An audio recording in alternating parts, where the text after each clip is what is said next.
با صدای وحید مرادی، کاری از مهدی عبدی. پلنگ وحشی بی من دستیا کردی، یار جنگی من، شلوار پلنگی من، خالش و روزارم بر مسیا کردی، یار جنگی من، شلوار پلنگی من، حسی که به تدایمتی برگی برندوه، یار جنگی من، شلوار پلنگی من، این جنگی کاتی عاشق تا که زندوه، یار جنگی من، شلوار پلنگی من. همه منطقه جنگ، فقط تیر و تفنگه، رگبار فشنگه، هر خمت تاریکا داره مثل پلنگه، آماده جنگه، آماده جنگه.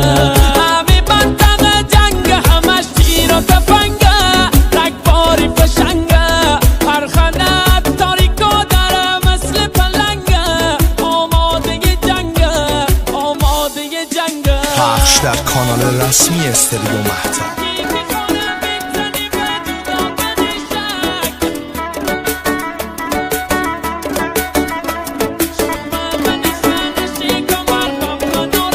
جان دلبر پلنگ وحشی بی من مرا دستیا کردی، خلش و روزارم ببر مسیا کردی، یادش بخیر.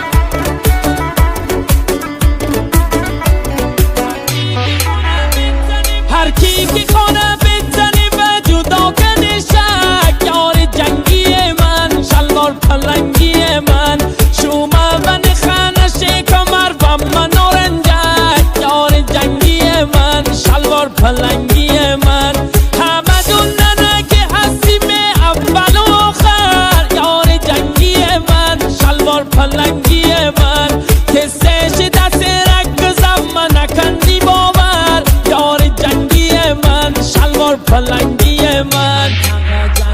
همه منطقه جنگ، همش تیر و تفنگه، رگبار فشنگه، هر خنت تاریکا داره مثل پلنگه، آماده جنگه، آماده جنگه.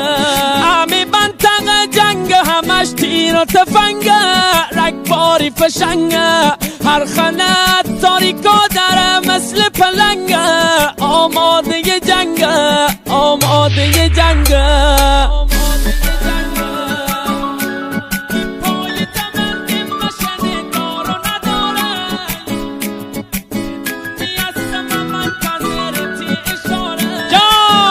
شیار جنگی دا، شلوار پلنگی دا، پای دمن مشن دار و نداره، یار جنگی من، شلوار پلنگی من، شدونی هستم منتظرتی اشاره، یار جنگی من، شلوار پلنگی من، حتی رنگ داره به اسم غیرت خالی خوره، یار جنگی من، شلوار پلنگی من، هم تیپیش بوری من قسمت تنابی داره، یار جنگی من، شلوار پلنگی من. همه منطقه جنگ، فقط تیر و تفنگه، رگبار فشنگه، هر خمت تاریکا داره مثل پلنگه، آماده جنگه، آماده جنگه.